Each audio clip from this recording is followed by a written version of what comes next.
ചേട്ടാ നമ്മള് ഒരു വർഷം മുമ്പ് സംസാരിച്ചപ്പോഴേ ചേട്ടൻ ഭയങ്കര വിഷമം ഉണ്ടായിരുന്നു. വിഷമം എന്ന് പറഞ്ഞാൽ അവസരങ്ങൾ കുറെ നഷ്ടപ്പെടുന്നുണ്ട്, പല കാരണത്താൽ നഷ്ടപ്പെടുന്നുണ്ട് ചേട്ടാ എന്നോട് പറഞ്ഞിട്ടുണ്ടായിരുന്നു. അപ്പൊ അത് ആ ഒരു സമയത്തുണ്ടായ ഫ്രസ്ട്രേഷൻസ് എന്തൊക്കെയായിരുന്നു ചേട്ടാ? എനിക്ക് ഇഷ്ടം പോലെ പാരാണ്. മേ ബി ഇതൊക്കെ കൊണ്ട് എന്താ പറയാ, എനിക്ക് ആ കാര്യം പറ്റിയാണെന്നാണ് പറയുന്നത്. മൊബൈലത്തെ റീച്ചാനാ ഈ ചാട്ടയുടെ അടി എന്ന് പറഞ്ഞാൽ ഭയങ്കര പെയിൻഫുൾ ആയിട്ടാണ് കാണിക്കുന്നത് എല്ലാവരും അതിനകത്ത്.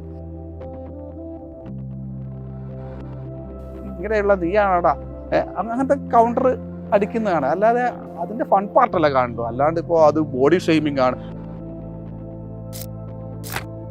അത് ചെയ്യാനാ നെൽസൺ ചേട്ടാ കള്ളുകൂടി ഞാൻ ഒന്നും ചെയ്യില്ല പോയെ. എന്ത് പരിപാടി? വരതയായിട്ടുള്ളൊരു പ്രശ്നം അത് ആക്ച്വലി എന്താണ് അത്? കാര്യം വെച്ചാൽ എല്ലാവർക്കും അറിയാൻ ആഗ്രഹമുണ്ട്. കാര്യം നിങ്ങൾ നല്ല ജോഡികളായിരുന്നു. ഇതേപോലെ കൊടുത്തിട്ടുണ്ട്, ഡിവോഴ്സ് ആയാലും ശരി ഇല്ലെങ്കിലും ശരി. എന്താ ആർക്കും ഒന്നുമില്ല, അതിന്റെ ആവശ്യമൊന്നുമില്ല. അതിപ്പോ ഇപ്പൊ ഡിവോഴ്സ് ആയി തന്നെ വെച്ചോ. നിങ്ങളുടെ ഡിസൈനർ ഹോം എന്ന സ്വപ്നം യാഥാർത്ഥ്യമാക്കുന്നു. സാൻബിൾഡ് ഡിസൈൻഡ് ബൈ കോൺസെപ്റ്റ്സ്. ഹലോ, നമസ്കാരം. മൂവി വേൾഡ് മീഡിയയിലേക്ക് സ്വാഗതം. ഇന്ന് നമ്മളോടൊപ്പം വിശേഷങ്ങൾ പങ്കിടുന്നത് മറ്റാരുമല്ല, പല പല കഥാപാത്രങ്ങൾ മാറി മറിഞ്ഞ് നമ്മളുടെയൊക്കെ ജനഹൃദയങ്ങൾ, നമ്മുടെ അമ്മമാരുടെയും അല്ലെങ്കിൽ പെങ്ങന്മാരുടെയും ഒക്കെ മനസ്സ് കവർന്നൊരു താരമാണ്. പല തരത്തിലുള്ള കഥാപാത്രങ്ങൾ ചെയ്ത് നമ്മുടെ മുന്നിൽ വന്നിട്ടുള്ള നമ്മുടെ പ്രിയങ്കരനായിട്ടുള്ള ജിഷിൻ മോഹൻ. സ്വാഗതം ചെയ്യാം ജിഷിൻ ചേട്ടന്. ചേട്ടാ നമസ്കാരം. നമസ്കാരം. സുഖമായിട്ടിരിക്കുന്നു? സുഖം. ഒരു ലോങ് ടൈം അതെ, ബിഫോർ 2 years ആണെന്ന് തോന്നുന്നില്ലേ? ബിഫോർ 2 years ആണ് തോന്നുന്നു നമ്മളത് ഇന്റർവ്യൂ എടുത്തത്. അപ്പോ വളരെ സന്തോഷം ജിഷിൻ ചേട്ടാ. വീണ്ടും ഒരു കാഴ്ചയിലൂടെ നമ്മൾ കുറച്ച് സന്തോഷങ്ങൾ പ്രേക്ഷകരിലേക്ക് എത്തിക്കാൻ നമ്മുടെ മൂവി വേൾഡ് മീഡിയയിലൂടെ. ചേട്ടാ പറയൂ ചേട്ടാ, ഇപ്പോഴത്തെ നിലവിലുള്ള ഞാൻ എല്ലാ ഇന്റർവ്യൂവിലും ഇപ്പൊ സ്റ്റാർട്ടിങ് ചോദിക്കും 2023 എങ്ങനെയുണ്ടെന്നാ? 24 എങ്ങനെയുണ്ട്? 2024 എനിക്ക് നല്ലൊരു വർഷമാണ്. എല്ലാവരും പറയാവോ എന്താണ് എല്ലാ വർഷത്തും പോലെ ഈ വർഷവും ഇങ്ങനെ തന്നെ എന്നൊക്കെ അല്ലേ. പക്ഷെ എനിക്ക് അങ്ങനെയല്ല. എനിക്ക് നല്ലൊരു വർഷമായിട്ടാണ് എനിക്ക് ഫീൽ ചെയ്തത്. എനിക്ക് 1ാം തീയതി മുതൽ എനിക്ക് ഇന്ന് വരെ ഞാൻ ഫുൾ ടൈം വർക്കിലാണ്, ഫുൾ ഡേയിൽ വർക്കിലാണ്. എനിക്ക് ഫ്രീ ടൈം കിട്ടുന്നില്ല.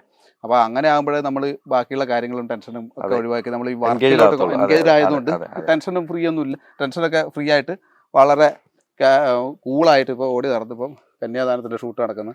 അപ്പോൾ ഇന്നലെ വരെ ട്രിവാൻഡ്രത്തായിരുന്നു, മണിമുത്തിൻ്റെ ഷൂട്ട് നടക്കുന്നുണ്ടായിരുന്നു. അപ്പോൾ അത് കഴിഞ്ഞ് ഓടി ഇങ്ങോട്ടേക്ക് വന്നു. ഇപ്പോൾ 2 ദിവസം കഴിഞ്ഞ് നേരെ ഓടി അങ്ങോട്ടേക്ക് പോകും. ബിസി ഷെഡ്യൂളായിട്ട് പോയിക്കൊണ്ടിരിക്കുന്നു.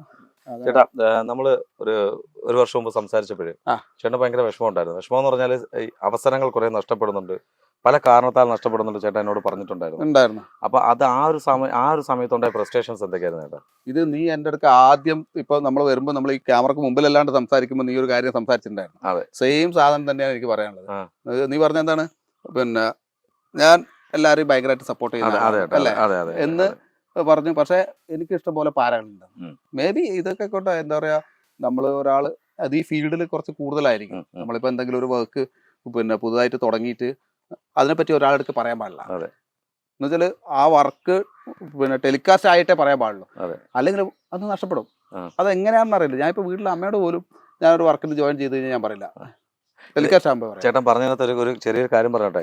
ഒരു ആർട്ടിസ്റ്റ്, ഞാൻ പുള്ളിയുടെ പേര് പറയുന്നില്ല, പുള്ളി അഭിനയിച്ച ഒരു സിനിമ 9 ദിവസം ഷൂട്ട് ഉണ്ടായിരുന്നു. പുള്ളി എല്ലാവരും വിളിച്ച് തിയേറ്ററിൽ കൊണ്ടുപോയപ്പോഴത്തേണ്ട് ആ 9 ദിവസം ഷൂട്ടും ഇല്ല. തമിഴ് സിനിമയാണ്, വമ്പൻ സിനിമയാണ്, ഇളയ ദളപതി വിജയുടെ സിനിമയാണ്, നമ്മുടെ മലയാളം സീരിയൽ ഒരു ആക്ടറാണ്. ആ പുള്ളിക്ക് ഭയങ്കര വിഷമമായി പോയി. കട്ടൗട്ട് വരെ വെച്ച് പുള്ളി വീട്ടിലെ എല്ലാവരെയും കൊണ്ട് സിനിമ തിയേറ്ററിൽ പോയിരുന്നപ്പോൾ 9 ദിവസം ഇല്ല, ആ അദ്ദേഹം ഇല്ല അതിനകത്ത്. അപ്പൊ ഒരവസ്ഥ ചേട്ടൻ ആലോചിച്ച് നോക്കി. അയ്യോ തീർച്ചയായും. അല്ല, ഇതേപോലെ തന്നെ പണ്ട് ഞാൻ ഇതേപോലെ ഒരു ക്യാരക്ടർ ഓക്കെ ആയിട്ട് ഞാൻ അവിടെ ചെല്ലുമ്പോൾ വേറെ ആൾ നിൽക്കുന്ന അവിടെ പറഞ്ഞ വേറെ ആളായി കേട്ടോ. പകുതി വഴിക്ക് ഇറങ്ങിയിട്ട് ഞാൻ തിരിച്ചു പോയി. ഷൂട്ടിന് പോയപ്പോൾ വിളിച്ച് രാവിലെ പോകുമ്പോൾ വണ്ടിയിൽ പോയിക്കൊണ്ടിരിക്കുമ്പോൾ ജസ്റ്റ് ഒന്ന് തിരിച്ചു പോകാവോ, വേറെ ആളായിട്ടുണ്ട്. അത് ഡയറക്ടറുടെ സ്വന്തം ആളാണ്. അതുകൊണ്ട് എത്ര വർഷം ചേട്ടാ? അത് മുമ്പ് കുറെ ആയി. ഇപ്പം പക്ഷെ ഇപ്പൊ അങ്ങനെ പാരാന്ന് പറയാൻ അങ്ങനെ പറയാൻ പറ്റില്ല. എന്ന് വെച്ചാൽ ചില ക്യാരക്ടേഴ്സ്, ഇപ്പൊ കന്യാദാനത്തിലെ ഈ ക്യാരക്ടർ, അത് നീ തന്നെ ചെയ്താലേ ശരിയാവൂ എന്ന് പറഞ്ഞിട്ട് തന്നെ വെച്ചിരിക്കുന്നത്. അപ്പോൾ ഒരു ആദ്യത്തെ ഒരു 5-6 മാസത്തോളം 5-6 ഷെഡ്യൂളോളം എനിക്ക് വർക്കൊന്നുമില്ല. ഒരു ദിവസത്തെ വർക്കിനൊക്കെ എന്നുവെച്ചാൽ ഇത് കഥയിലോട്ട് കയറാൻ വേണ്ടി. അത് കഴിഞ്ഞ് കഴിഞ്ഞപ്പം പിന്നെ നമുക്ക് സ്പീഡായി തുടങ്ങി. അപ്പൊ അങ്ങനെയുള്ള ക്യാരക്ടർ നമ്മൾ ട്രാക്ക് വന്നപ്പോ ഓക്കെയാണ്. അപ്പൊ ഇപ്പൊ ബലാത്സംഗവും പീഡനവും വില്ലത്തരവും ഇങ്ങനത്തെ പരിപാടിയൊക്കെ കാണിക്കണമെങ്കിൽ അത് ജിസ്റ്റിനെ വിളിച്ചോ എന്ന് പറയല്ലോ. അതെന്താ അറിയില്ല, നമുക്ക് പിന്നെ എനിക്ക് ഭയങ്കര ഇഷ്ടം. ഞാന് ദിവസവും 4 വെച്ച് ബലാത്സംഗം ചെയ്ത് എത്ര പേരെ പീഡിപ്പിച്ചിട്ടുണ്ട് ചേട്ടാ? ഞാൻ പീഡിപ്പിക്കാറില്ല, ഒരു സമ്മതിക്കാറുണ്ട്. ഇത് വരും കേട്ടോ. ഇതല്ല എന്താണോ ഇതൊക്കെ പറയുന്നത് തമാശയാണെന്ന് തീർച്ചയായും മനസ്സിലാവും ചേട്ടാ. അതുപോലെ ചേട്ടാ ഇപ്പൊ ചില കഥാപാത്രങ്ങൾ ഒരു സീരിയൽ ഞാൻ കണ്ടു, മന്ദബുദ്ധി പോലത്തെ ഒരു കഥാപാത്രം ചെയ്യുന്ന ഒരു സീരിയൽ ഞാൻ കണ്ടു, പ്രമോദിന്റെ കൂടെ കോമ്പിനേഷൻ ഉള്ള. അത് കഴിഞ്ഞു. പക്ഷെ അത് കണ്ടപ്പോ ഭയങ്കര ഇൻട്രസ്റ്റിംഗ് ആയിട്ട് തോന്നി ചേട്ടാ. എനിക്ക് ആ ക്യാരക്ടർ പറ്റിയാണെന്നാണ് പറഞ്ഞു. അങ്ങനല്ല പറഞ്ഞത്. നിങ്ങളിൽ നിന്നും അങ്ങനെ ക്യാരക്ടർ നമ്മൾ പ്രതീക്ഷയില്ല.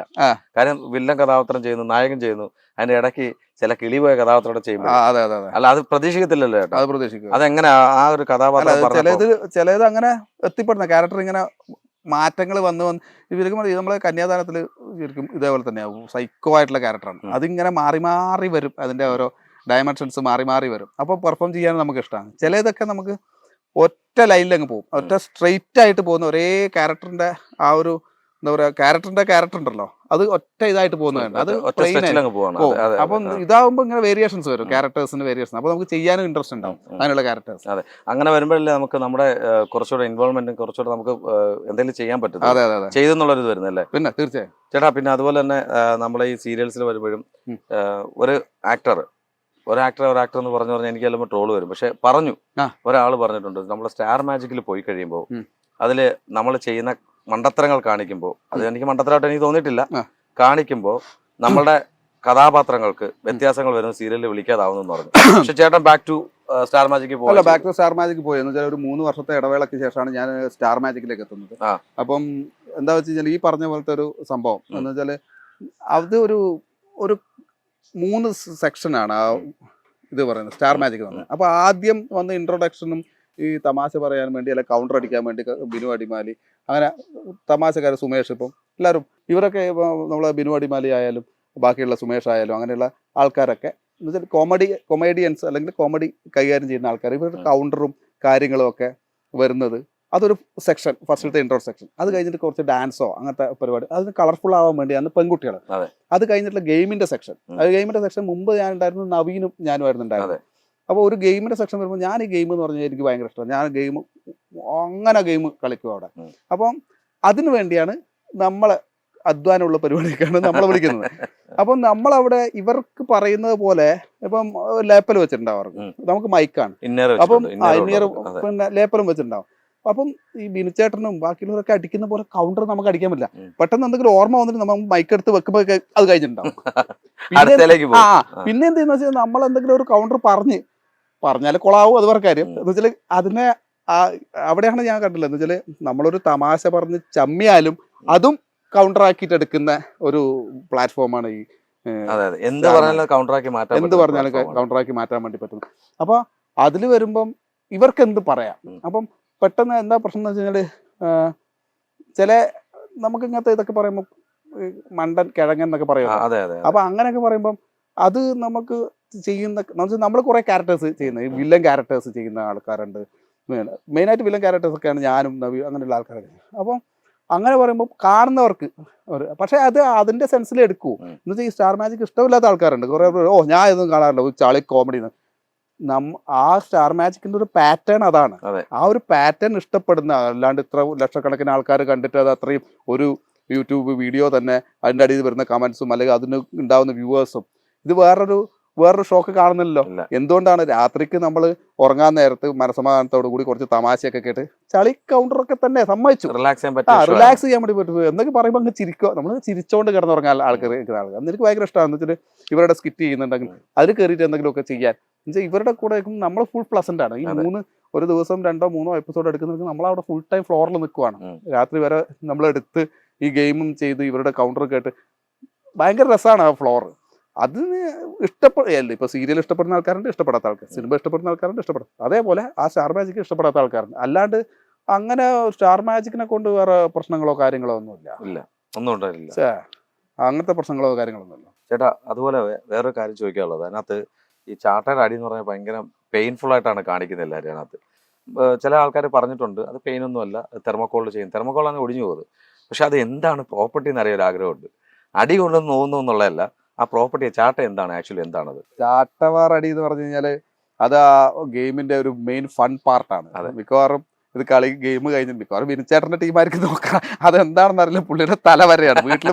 വീട്ടിൽ പുള്ളി പറഞ്ഞു എനിക്കിപ്പോ മോന്റെ കൂടെ സ്കൂളിലൊന്നും പോകാൻ പറ്റുന്നില്ല, പോയി കഴിഞ്ഞാൽ ആൾക്കാര് പിള്ളേരൊക്കെ പിള്ളേരൊന്നും വില തരുന്നില്ല എന്നൊക്കെ പറഞ്ഞിട്ടേ.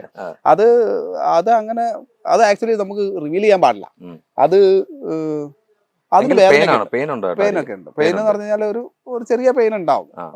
എന്തായാലും എങ്ങനെയാലും എന്ന് വെച്ചാൽ അത്ര ശക്തിയിലുള്ള അടിയാണ്. പക്ഷെ അത് അങ്ങ് സഹിക്കാവുന്ന പെയിൻ അത്രേ ഉള്ളൂ. അല്ലാതെ അത് അതിന്റെ അടി കൊള്ളുന്ന വേദനേന്റെ അല്ല, ആ അടി കിട്ടാനുണ്ടാവുന്ന സിറ്റുവേഷൻ, സാഹചര്യം, അതൊക്കെയാണ് അതിന്റെ ഫൺ പാർട്ട്. അത് ചെയ്യുന്ന സമയത്തുള്ള അതിന് കൊടുക്കുന്ന പണിഷ്മെന്റ്. ഇപ്പൊ പുതിയതും കൂടി തുടങ്ങിയിട്ട് തവളച്ചാട്ടം, അങ്ങനെ ഒരു പരിപാടി കൂടി തുടങ്ങിയിട്ടുണ്ട്, പണിഷ്മെന്റ്. അപ്പൊ അതും കൂടി തുടങ്ങിയിട്ടുണ്ട്. അപ്പം ഇത് നമ്മൾ ഓരോ ഗെയിം കഴിയുമ്പോൾ നമ്മൾ വെല്ലുവിളിക്കും കാര്യങ്ങളൊക്കെ ആയിട്ട്. അതിന്റെ ഒരു സ്പിരിറ്റാണ് അത്. ഗെയിമൊക്കെ തുടങ്ങുന്ന സമയത്ത് ബാക്കി എല്ലാവരും വന്ന് ഇങ്ങനെ ഗെയിം എക്സ്പ്ലെയിൻ ചെയ്ത് കൊടുക്കും. അത് ചെയ്ത് കൊടുക്കും, ഇങ്ങനെയാണ് പറഞ്ഞ് നമ്മൾ എല്ലാവരും ഭയങ്കര ആവേശമാണ് ഈ ഗെയിം വരുന്ന സമയത്ത്. ആ ഒരു ആവേശത്തിന്റെ ഒരു പരിണിത ഫലമാണ് ഈ ചാട്ടവാറടി. വലിയ പെയിൻഫുൾ ഒന്നുമല്ല, എന്നാലും ഇടയ്ക്ക് ചില കിട്ടാറുണ്ട്. ഫ്രോക്ക് ഇട്ട് വന്നു കഴിഞ്ഞാൽ പറയാറുണ്ട് ഈ ഫ്രോക്ക് ഇങ്ങനെ പിടിക്കണം, ഇങ്ങനെ ഒട്ടിച്ച് പിടിച്ചു കഴിഞ്ഞാൽ എന്നാലേ കൊള്ളൂ, അല്ലെങ്കിൽ ഫ്രോക്കിന് പടയെന്ന് ചെറിയ അങ്ങനെ ഭയങ്കര, ഞാൻ പറഞ്ഞില്ല, ബെയറബിൾ, നമുക്ക് സഹിക്കാൻ പറ്റുന്നത്. അതെ ചേട്ടാ. അതുപോലെ ഈ കളിയാക്കുന്നത് ബോഡി ഷേമിംഗ് ഒക്കെ ഉണ്ട്. നോബി ചേട്ടനും ബിനു ചേട്ടനാണ് അവിടെ കൗണ്ടറിന്റെ ഉസ്താക്കന്മാർ. അതുപോലെ തങ്കച്ചൻ ചേട്ടനുണ്ട്. ഇവര് മൂന്നുപേരും നല്ല കൗണ്ടറാണ്. പക്ഷെ ചില മെസ്സേജുകൾ കാണാറുണ്ട് ഈ ബിനു അടിവാലി മൊത്തത്തിൽ എല്ലാരും അടച്ചാക്ഷേപിക്കുന്ന പോലെ. ഇപ്പൊ ചേട്ടനെ കിടങ്ങാന്ന് വിളിക്കും, ഷിയാസ് കരീമിനെ വിളിക്കും, നവീൻ ചേട്ടനെ വിളിക്കും. പിന്നെ ആ കറിയിൽ കുറച്ച് കിഴങ്ങില്ലെങ്കിൽ അതാ ഇവരെ അതൊക്കെ അതിന്റെ സെൻസിൽ എടുക്കാൻ പറ്റുന്നവർ പോയാൽ മതിയെന്നേ. കാഴ്ചക്കാരുടെ കാര്യം കാഴ്ചക്കാരായാലും അതിന്റെ ഒരു തമാശ പാർട്ട് മാത്രമേ എടുക്കണ്ടൂ. അല്ലെങ്കിൽ അല്ലാതെ നമ്മൾ ഈ പറയുന്ന പോലെ എന്താ പറയാ, ഇത് ഇപ്പൊ ഒരാളെ നായിന്റെ മോനെന്ന് വിളിച്ചു, സപ്പോസ് ഒരു തെറി വാക്കാണ് നമ്മളെ നാട്ടിലൊക്കെ വിളിക്കുന്നത്. സാധാരണ ഒരു നോർമൽ ആയല്ലോ, പോടാ നായിന്റെ മോനെ എന്നൊക്കെ വിളിക്കൂലേ, നിങ്ങൾ ടെലികാസ്റ്റ് ചെയ്യാനാവോ എനിക്കറിയില്ല, എന്നൊക്കെ വിളിക്കുന്നത്. അതിന്റെ അർത്ഥം ചൂഴ്ന്നു നോക്കിയിട്ടാണോ? അങ്ങനെ അർത്ഥം ചൂഴ്ന്നു നോക്കുവാണെങ്കിൽ അവനെ വെടിവെച്ച് കൊല്ലൂല്ലേ. അപ്പം അതുപോലെ ഈ ബോഡി ഷേമിംഗ് എന്ന് പറയുന്നത്, ഇപ്പം ബിനിച്ചേട്ടനായാലും സ്വയം കളിയാക്കും. ഈ അവര് കളിയാക്കുന്നത് ഉൾക്കൊള്ളണം, നമ്മൾ പറയുന്ന അവർ ഉൾക്കൊള്ളണം എന്നുള്ള ആ ഒരു കൊടുക്കൽ വാങ്ങലാണ്. പക്ഷെ അവർക്കകത്ത് ഉൾക്കൊള്ളാനായിട്ട് ആരും കൊണ്ട് കൊടുക്കാറില്ല, അവർ പെട്ടെന്ന് അത് പട്ടാന്ന് പറഞ്ഞു. ഇപ്പം തങ്കച്ചൻ ഏതെങ്കിലും ഒരു ഫിഗർ ചെയ്തിട്ട് വന്നു, ഇപ്പം ജയറാമിന്റെ ഫിഗർ അല്ലെ ദിലീപിന്റെ ഫിഗർ, അങ്ങനത്തെ ഒരു ഗിഫ്റ്റ് ജാസി, ചിലതൊക്കെ തങ്കച്ചൻ കറക്റ്റായിട്ട് ചേരും.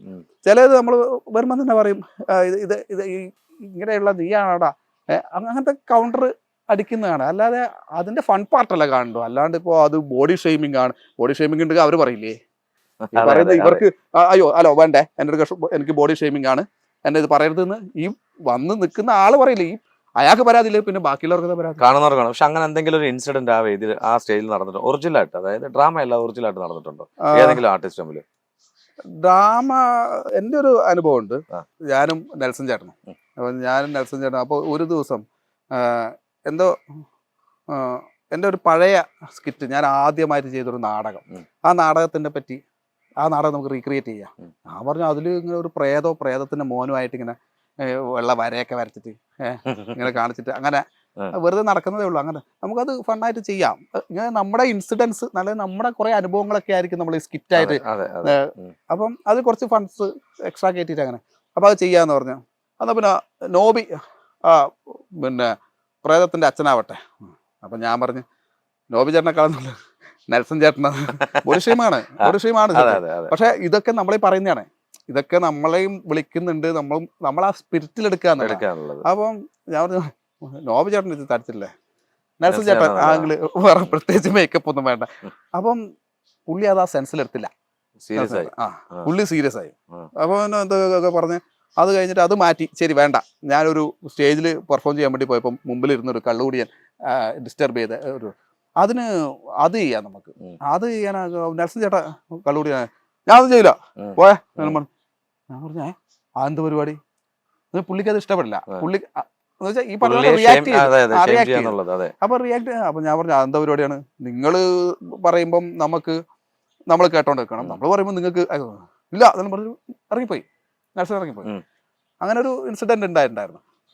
അത് സംസാരം ഒന്നും പുള്ളി എനിക്ക് വരില്ല അതെല്ലാം പറഞ്ഞിട്ട് ഇറങ്ങിപ്പോയി. പിന്നെ ഷോ ഡയറക്ടർ അനൂപ് വിളിച്ച് എന്നോട് പറഞ്ഞ് പോയി വിളിക്കും. ഞാൻ എന്തിനാ വിളിക്കണേ? അങ്ങനെ ഒരു ചെറിയൊരു ഇൻസിഡന്റ്, വലിയ കാര്യമായിട്ടൊന്നുമില്ല. പിന്നെ പുള്ളി വന്ന് ചെയ്തു. അത്രേ ഉള്ളൂ.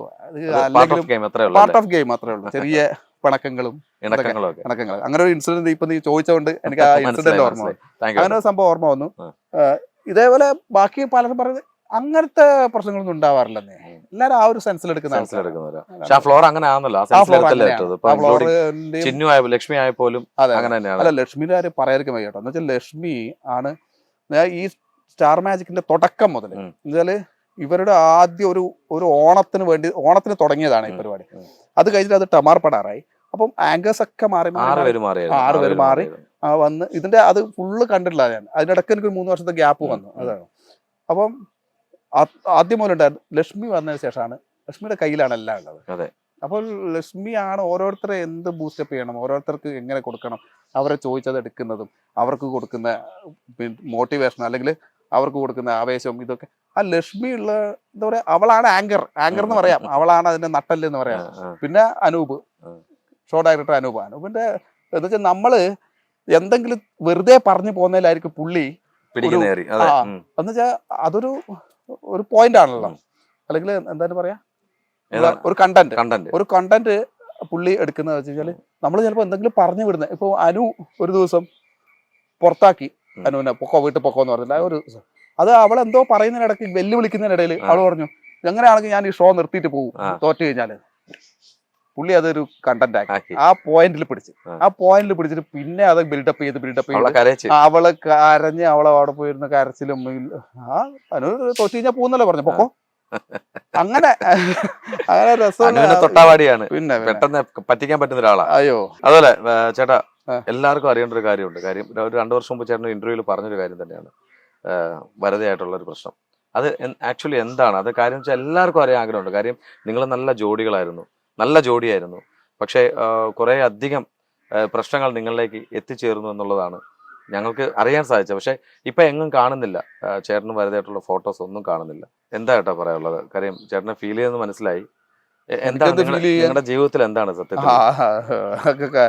നമ്മളെ ജീവിതത്തിൽ എന്താ ഉണ്ടായതെന്ന് ചകഞ്ഞു നോക്കേണ്ട ആവശ്യം ബാക്കിയുള്ളവർക്കില്ലല്ലോ. അല്ല, എങ്കിലും പറയാൻ പറ്റുന്ന കാര്യങ്ങളുണ്ടെങ്കിൽ ഒന്ന് പറയാം പ്ലീസ്. അല്ല, പറയാൻ പറ്റുന്ന കാര്യം നമ്മുടെ ജീവിതത്തിൽ എന്തുണ്ടാവുന്ന ഇതിപ്പോ നമ്മുടെ ജീവിതത്തിൽ അത് നീ തന്നെ പറയുന്നത് ഇപ്പൊ നിന്റെ പേഴ്സണൽ ആയിട്ടുള്ള ഒരു കാര്യമല്ലേ. അപ്പൊ അത് ചോദിച്ചിട്ട് അത് എന്താണ് കാരണം, എന്താണ് ഇത് എന്നൊക്കെ ചോദിച്ചു അത് അറിഞ്ഞിട്ട് ഇപ്പൊ എന്താക്കാനാണ്? കാരണമല്ല, ഇപ്പം മാറി താമസിക്കുകയാണോ, ഡിവോഴ്സ് ആണോ, ഇതൊക്കെയാണ് ഓരോരുത്തരുടെ ചോദ്യങ്ങൾ. എന്റെ അല്ല കേട്ടോ, എനിക്ക് പേഴ്സണലി എനിക്കറിയാം. ഇതിപ്പോ ഞാൻ പറയട്ടെ, ഇതിപ്പോ ഞാൻ മറുപടി പറയുന്നേക്കാളും എന്തിനേക്കാളും ഇതിനേക്കാൾ നമ്മൾ ഒരാളൊരു പോസ്റ്റ് ഇട്ട് കഴിഞ്ഞാൽ ആ പോസ്റ്റിന്റെ മറുപടി ആയിട്ട് അപ്പുറം എന്തെങ്കിലും പോസ്റ്റ് ഇട്ടിട്ടുണ്ടോ, അല്ലെങ്കിൽ ഇയാൾ പറഞ്ഞത് ഇയാളെ ഉദ്ദേശിച്ചിട്ടാണോ പറഞ്ഞിരിക്കുന്നത് എന്ന് ചകഞ്ഞ് നോക്കാൻ വേണ്ടി ഒരു സംഘം ആൾക്കാർ ഇറങ്ങിയിട്ടുണ്ട്. അപ്പം അവരിങ്ങനെ കണ്ടുപിടിക്കാൻ വേണ്ടി ഇങ്ങനെ ശ്രമിച്ച് നടക്കുന്നുണ്ട്. ഇവർ ഡിവോഴ്സ് ആയോ ഇതായോ. ഇതിപ്പം അതാ ഞാൻ മുമ്പൊരു ഇന്റർവ്യൂവിന് ഞാൻ ഇതേപോലെ കൊടുത്തിട്ടുണ്ട്. ഡിവോഴ്സ് ആയാലും ശരി ഇല്ലെങ്കിലും ശരി, എന്താ അതിന്റെ ആവശ്യമൊന്നുമില്ല. അതിപ്പോ ഇപ്പൊ ഡിവോഴ്സ് ആയി തന്നെ വെച്ചോ, ഇപ്പൊ ഞാൻ സിംഗിളാണ്, ഫ്രീ ആണ്, ആരെങ്കുണ്ടോ കല്യാണം കഴിക്കാൻ വേണ്ടി, സുമുഖനും സൽസ്വഭാവിയും സുന്ദരനും സൽസ്വഭാവിയും സർവോപരി നല്ലൊരു അഭിനേതാവുമായ ഫ്രീ ആണ്, ആരെങ്കുണ്ടെങ്കിൽ വേമ്പ. എന്തിനാണോ ഇതൊക്കെ ചോദിക്കുന്നത്? ഇപ്പൊ ചേട്ടനെ ആ ഫോൺ എടുത്തറിഞ്ഞപ്പോ എനിക്ക് ആരെ ഓർമ്മ അറിയോ? ഷൈൻ ചേട്ടനെ. ഷൈൻ ടോം ചാക്കോ ഏകദേശം എന്താ വെച്ചാല് ഈ പറയുന്ന പോലെ ഉള്ളത് മൂത്ത് നോക്കി പറയുന്ന ചങ്ങായിയാണത്. തീർച്ചയായിട്ടും. അതുപോലെ തന്നെ ഞാനും ഉള്ളത് അങ്ങ് പറയും, മൂത്ത് നോക്കി പറയും. അതിപ്പോ ദേഷ്യം, ഞാൻ നേരത്തെ പറഞ്ഞുള്ള ചോദ്യം എന്ന് വെച്ചാല് കുറെ പേര് എന്തുകൊണ്ടാണ് കുറെ പേർക്ക് എന്നെ കണ്ടുകൂടാ, ദേഷ്യമുള്ള ആൾക്കാരുണ്ട്. എന്താ ഉള്ളത് അങ്ങ് പറയും, തുറന്നു പറയും. ആ ശരി ഇങ്ങനെയാണ് ചെയ്തത് ശരിയല്ല എന്ന് പറയും. അതുപോലെ തന്നെ പുള്ളി എനിക്ക് ഭയങ്കര ഇഷ്ടമുള്ള ആളാണ് ഷൈൻ ടോം ചാക്കോ. പുള്ളിയുടെ ഇന്റർവ്യൂസ് ഒക്കെ നമ്മുടെ ചാനലിന്റെ ഓണാണ് ആള്. അതല്ലേ, ഒരു പ്രാവശ്യം എനിക്ക് ഒന്നിച്ചൊരു ഇത് ചെയ്യണം, ഇന്റർവ്യൂ ചെയ്യണം, നിങ്ങള് ഡിബേറ്റ് പോലെ. അത് നമ്മളെ തീർച്ചയായിട്ടും നമ്മുടെ ഹൈദരക്ക അദ്ദേഹത്തിനോട് പറഞ്ഞിട്ട് നിങ്ങൾ തമ്മിലുള്ളൊരു കോമ്പിനേഷൻ എടുക്കാൻ ഞാൻ പറയാതെ ഉറപ്പായിട്ടും. ഇപ്പം ചേട്ടാ അതുപോലെ ഇപ്പം ജീവിതത്തിലെ കാര്യം പറഞ്ഞു, അതെന്തോ ആയിക്കോട്ടെ ഹാപ്പൻ, അത് മറ്റുള്ളവരിലേക്ക് എത്തിക്കേണ്ട ആവശ്യമില്ല എങ്കിൽ പോലും ഒരുവിധപ്പെട്ട എല്ലാവർക്കൊക്കെ അറിയാം എന്തൊക്കെയാണ് സംഭവം. അതൊന്നും പ്രത്യേകിച്ച് പറയേണ്ട ആവശ്യമൊന്നുമില്ല. മാറി താമസിക്കുകയാണ്, സെപ്പറേറ്റഡ് ആണെന്നുള്ളത് എല്ലാവർക്കും അറിയാം, എല്ലാവർക്കും മനസ്സിലായി കഴിഞ്ഞു. പക്ഷേ ഇതിപ്പോ നമ്മളിപ്പോ ഞാൻ പറയട്ടെ, ഇപ്പൊ ഒന്നും ഞാൻ മൂടി വെക്കേണ്ട കാര്യമോ അങ്ങനത്തെ കാര്യമൊന്നുമില്ല. അല്ലല്ല, നമ്മള് ഇപ്പൊ സെപ്പറേറ്റ് ആണ്. Okay, we are separated and we are divorced. ഇനിയിപ്പോ എന്താ, അത്രേ ഉള്ളൂ. ഓക്കെ, എല്ലാവർക്കും ക്ലാരിഫിക്കേഷൻ വന്നില്ലേ? ഇനി അതിനകത്ത് നമ്മൾ പ്രോബ്ലംസ് അറിയുന്നില്ല, അത് നിങ്ങളുടെ പേഴ്സണൽ ഉള്ള കാര്യങ്ങളാണ്. Doesn't matter. എങ്കിലും ഇപ്പോഴും കോൺടാക്ട് ചെയ്യാറുണ്ടോ, അതോ മെസ്സേജ് അയക്കാറുണ്ടോ? ഇപ്പൊ ചിലരങ്ങനെ ചെയ്യാറുണ്ടോ, അതുകൊണ്ട് ചോദിച്ചതാ. എങ്കിലും ഒരു ഫ്രണ്ട്സ് എന്നുള്ള രീതിയിൽ കോൺടാക്ട് വെക്കാറുണ്ടോ എന്നുള്ളത്? നിങ്ങൾ സ്നേഹിച്ച് കിട്ടിയവരാണ്, അങ്ങനെ എന്തെങ്കിലും കോൺടാക്ട് വെക്കാറുണ്ടോ ഇപ്പോഴും? എന്തെങ്കിലും കുട്ടിയുടെ കാര്യത്തിൽ എന്തെങ്കിലുമൊക്കെ പോയാടാ മര്യാദക്ക് നീ വേറെ എന്തെങ്കിലും ചോദിക്കാൻ എന്തെങ്കിലുമൊക്കെ ചോദിക്കണ്ട ചേട്ടാ. അതെ, നീ ചോദിക്കുന്നത് എന്തിനാന്ന് എനിക്കറിയാം. അവസാനം ക്യാപ്ഷൻ ഇത് വരാൻ വേണ്ടിയല്ലേ. ജിസിനും വരതിയും വേറെ പിരിഞ്ഞു.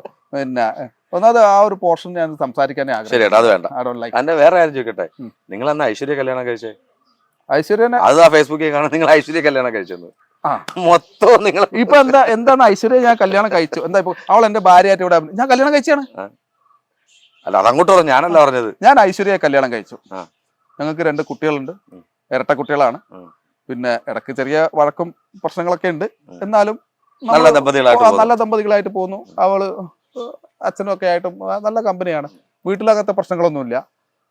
എൻ്റെ അച്ഛനൊക്കെ ആയിട്ട് വളരെ നല്ല രീതിയിൽ പോകുന്ന കുട്ടിയാണ്. പിന്നെ അവളുടെ വീട്ടിൽ പിന്നെ അവളുടെ അച്ഛൻ ഇടക്ക് വരും. ഇടക്ക് വന്നു കഴിഞ്ഞാല് ഞാൻ കുറച്ച് റഫായിട്ടൊക്കെ. ഇത് ചങ്ങായി പറയുന്നത് എന്താ അറിയാമോ? സീരിയലേ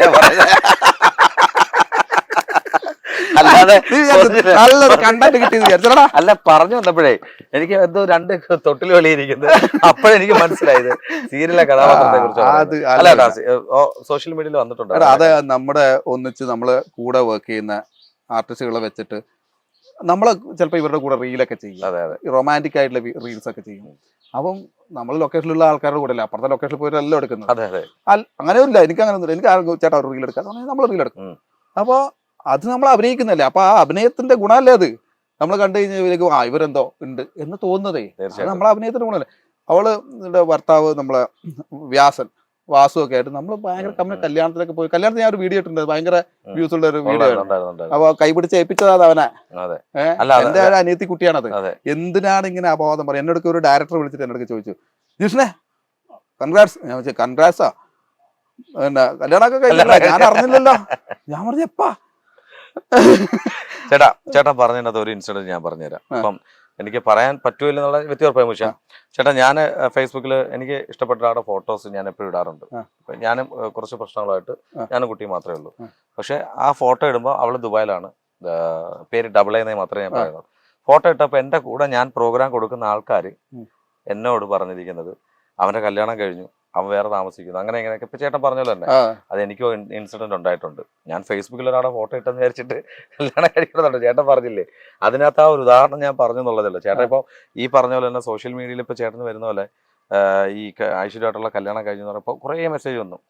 ജിഷിൻ വെറുതെ ഒഴിഞ്ഞു, എന്തായാലും ജിഷിൻ രക്ഷപ്പെട്ടു, ജിഷിൻ അതാണ് ചേരുന്നത്, ഐശ്വര്യമാണ് ചേരുന്നത് എന്നൊക്കെ പറഞ്ഞ് മെസ്സേജുകളൊക്കെ വരാറുണ്ട്. അപ്പൊ അതിന് മെസ്സേജ്, ഏതെങ്കിലും മെസ്സേജിന് റിപ്ലൈ കൊടുത്തിട്ടുണ്ടോ, കൊടുക്കാൻ ശ്രമിച്ചിട്ടുണ്ടോ? സീരിയലാണ്, അഭിനയമാണെന്ന് പറഞ്ഞു. എന്തിനെ അത് ഈ കമന്റ് ഇട്ടവർക്കും അറിയാം ഇത് സീരിയലാണ്, അഭിനയമാണ്, അവരൊന്നിച്ച് വർക്ക് ചെയ്യുന്ന എല്ലാവർക്കും അറിയാം. എന്നാലും ഒരു സുഖം വെറുതെ ടൈപ്പ് ചെയ്ത് ഒരു മനസ്സുഖം, അത്രേ ഉള്ളൂ. ഇപ്പൊ സത്യം അല്ലേ, ശരിയല്ലേ? ഒരാള് ഇങ്ങനെ ഇടുന്നു, അവർക്കറിയാം നമ്മളൊന്നിച്ച് അഭിനയിക്കുന്നത്. എന്നാലും അത് ഇടുമ്പോൾ കിട്ടുന്ന ഒരു മനസ്സന്തോഷം ഉണ്ടല്ലോ, അവരങ്ങ് സന്തോഷിക്കട്ടെ. ഇപ്പൊ നമ്മൾ അതിന്റെ അടിയിൽ പോയിട്ട് എന്തെങ്കിലും ഇതിന് റിബലായിട്ട് എന്തെങ്കിലും ഒരു അതിന്റെ അടിയിൽ കിട്ടിയല്ലോ ഒരാളെ എന്ന് വെച്ചാൽ നമ്മളതിൽ പോയി കൊളുത്താൻ വേണ്ടിയാണ്. കൊളുത്താതെ ഇഗ്നോർ ചെയ്യുക, അതിൻ്റെതായ ഇഗ്നോർ ചെയ്യുക. അങ്ങനെ അത്രേ ഉള്ളൂ. അത് എന്തൊക്കെ പറയുന്നുണ്ടോ, ഈ പറയാനാണോ പ്രയാസം? എല്ലാവർക്കും പറയാൻ എന്ത് എളുപ്പമാണ്, ബാക്കി അനുഭവിക്കുന്നത് ബാക്കിയുള്ള ആൾക്കാരല്ല. ഞാൻ കാണാറുണ്ട് ചില റീൽസും ഇതൊക്കെ വരുമ്പോഴേ എനിക്ക് എപ്പോഴും തോന്നിയിട്ടുള്ളൊരു കാര്യമാണ്, ചിലർ റീൽസ് ചെയ്യുന്നത് വളരെ മോശമായിട്ടൊക്കെ ആയിരിക്കും, ഫണ്ണി ആയിട്ട് അല്ലെങ്കിൽ കോമാളിയായിട്ട് വീഡിയോ ചെയ്യുന്ന ആൾക്കാരാണ്. ഇതിന്റെ കമന്റ് വായിച്ച് ചിരിക്കും കേട്ടോ, അതൊക്കെ. പക്ഷെ എന്നാലും ഞാനിങ്ങനെ ആലോചിക്കും, ഈ കമന്റ് ഈ റീല് ചെയ്ത ആൾ കാണുന്നുണ്ടാവില്ല, നിനക്കൊന്നും വേറെ പണിയില്ലടാ, പിന്നെ ഇത് പൊക്കോടാ എന്നെല്ലാം പറഞ്ഞിട്ട് ഇങ്ങനെ കമന്റ്, ഇതിന്റെ അടിയിൽ കുറേ കമന്റുകൾ വരുന്നു. എന്ത് പുല്ലെങ്കിലും ചെയ്, എനിക്ക് വൈഫൈ ഫ്രീയാ എന്നൊക്കെ പറഞ്ഞിട്ടുള്ള കമന്റ്സ് ഒക്കെ ഉണ്ടാവും. അപ്പം ഈ കാണുന്ന ഇത് ചെയ്ത ആൾ അതൊക്കെ കാണുന്നുണ്ടാവില്ല, അയാൾക്ക് എത്ര വിഷമം ഉണ്ടാവും. അതൊന്നും ആലോചിക്കട്ടെ. ഇപ്പം ഈ ഒരു കമന്റ് ഇടുന്ന ആളെ പറ്റി നമ്മൾ അവരുടെ അതിന്റെ അടിയിൽ പോയിട്ട് ഒരു കമന്റ് ഇട്ട് അപ്പൊ അറിയും അതിന്റെ അതെ അതെ, ഈ ഇടുന്ന ആൾക്കാര് നമ്മളൊന്നിട്ടാ ഒന്ന് അവരുടെ ഏതെങ്കിലും ഒരു ഫോട്ടോയുടെ അടിയിൽ പോയിട്ട് നീ ഇങ്ങനെ ആടാ എന്ന് പറഞ്ഞിട്ട്, അല്ലെങ്കിൽ ഇത് ഇങ്ങനെ ഒരു സാധനം ഇട്ട് കഴിഞ്ഞാൽ അവരപ്പം തന്നെ റിയാക്ട്. നമ്മൾ ഇത്രയും വർഷമായതുകൊണ്ട്, ഇത്രയും പിന്നെ ഗോസിപ്പുകൾ കേട്ട് നമുക്ക് തഴക്കവും പഴക്കവും ആയതുകൊണ്ട് നമ്മൾ ഇതിലേക്കും അത്രേ ഉള്ളൂ. കുറെ വർഷമായിട്ട് എത്ര കാലമായിട്ട് മറ്റേ എന്തൊക്കെ ഞാൻ പരിചയപ്പെടുന്ന ഗോസിപ്പിലൂടെയാണ് നിങ്ങളെ പരിചയപ്പെടുന്നത്. അതെ തീർച്ചയായിട്ടും. ഒരു 3 വർഷം മുമ്പ് എറണാകുളത്ത് വെച്ച് ഇന്റർവ്യൂ എടുത്തപ്പോൾ അപ്പോഴും നിങ്ങൾക്ക് അന്നേരം അവസരങ്ങൾ നഷ്ടപ്പെടുത്തിക്കൊണ്ടിരിക്കുന്നു ഓരോരുത്തർ, നിങ്ങളെ പരിചയപ്പെടുത്തിയവരൊക്കെ. എന്നിട്ട് ഒരു പ്രോജക്റ്റിന്റെ കാര്യം പറഞ്ഞു, അത് ഇതുവരെ വന്നിട്ടില്ല. ഓർമ്മയുണ്ടോ? 5 നായകന്മാർ വരുന്ന ഒരു സീരിയൽ ഒരു ചാനലിൽ പറഞ്ഞിട്ടുണ്ടായിരുന്നു, അത് ഇതുവരെ വന്നിട്ടില്ല. അതാണ് ജിഷിൻ ചേട്ടൻ പറഞ്ഞ കറക്റ്റ് കാര്യമാണ്. അത് 3 വർഷം മുമ്പ് എന്നോട് പറഞ്ഞത്. പക്ഷെ ആ സീരിയൽ എനിക്ക് തോന്നുന്നു താങ്കൾ ഒഴിവാക്കിയിട്ട് തുടങ്ങി തോന്നുന്നു. തുടങ്ങിയിട്ടില്ല, നടന്നിട്ടില്ല. അതല്ലേ അത് തുടങ്ങിയായിരുന്നു, അങ്ങനെ എന്തോ തുടങ്ങിയായിരുന്നു, പിന്നെ അത് നിന്നു. അത് ടെലികാസ്റ്റ് അത്രേ ഉള്ളൂ. എല്ലാം കർമ്മയാണ്. നമ്മൾ ചെയ്യുന്നത് എന്താണ്, വരും. അതെ, എല്ലാവർക്കും വരും. അത് നമ്മൾ നോക്കിയിട്ട് കാര്യമൊന്നുമില്ല. അപ്പൊ തീർച്ചയായിട്ടും വളരെ സന്തോഷം ചേട്ടാ. നമ്മുടെ മൂവി വേൾഡ് മീഡിയയിലെ പ്രേക്ഷകരോട് എന്താ പറയാനുള്ളത്?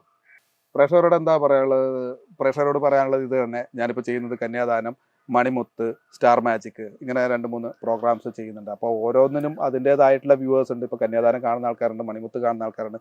മണിമുത്ത് മനോരമയിൽ വരുന്നൊരു സീരിയലാണ്, കുട്ടികളുടെ സീരിയലാണ്. അതിൽ ഈ വില്ലത്തരങ്ങളൊക്കെ ഞാൻ കുറച്ചിട്ട് ഇച്ചിരി ഫണ്ണി ആയിട്ട് അങ്ങനെ ആണ് ചെയ്യുന്നത്. എന്ന് വെച്ചാൽ കുട്ടികളാകുമ്പോൾ കുറേ കുട്ടികളൊക്കെ ആണല്ലോ ഈ സീരിയൽസൊക്കെ കാണുന്നത്. അപ്പം അതിൽ ഇച്ചിരി തമാശയൊക്കെ ആയിട്ടുള്ളതാണ് മഴവിൽ മനോരമയിലെ മണിമുത്ത് എന്ന് പറയുന്ന സീരിയൽ. പിന്നെ അറിയാം, സ്റ്റാർ മാജിക്കിൻ്റെ ഒരുപാട് പ്രേക്ഷകേഴ്സ് ഇത് കാണുന്നുണ്ടാവും. അപ്പം എല്ലാവരുടെയും സപ്പോർട്ട് ഉണ്ടായിരിക്കണം. പിന്നെ ഈ മൂവി മീഡിയ എന്ന് പറയുന്ന ചാനലിലൂടെ എനിക്ക് പറയാനുള്ള പിന്നെ ഈ മൂവി വേൾഡ് മീഡിയ എന്ന് പറയുന്ന ചാനലിലൂടെ എനിക്ക് നിങ്ങളുടെ മുമ്പിൽ എത്താൻ വേണ്ടി പറ്റി, എൻ്റെ കുറച്ച് കാര്യങ്ങൾ സംസാരിക്കാൻ വേണ്ടി പറ്റി. പക്ഷേ ഞാൻ ഇനിയും വരും, ഇനി കുറച്ച് കാര്യങ്ങളൂടെ എനിക്ക് പറയാനുണ്ട്. പക്ഷേ stay tuned, watch movie world media. Thank you. ചേട്ടാ പറഞ്ഞല്ലോ ഇനിയും പറയാനുണ്ടെന്ന്, അതിപ്പം പറഞ്ഞാലോ? ഇപ്പൊ പറഞ്ഞാലാ?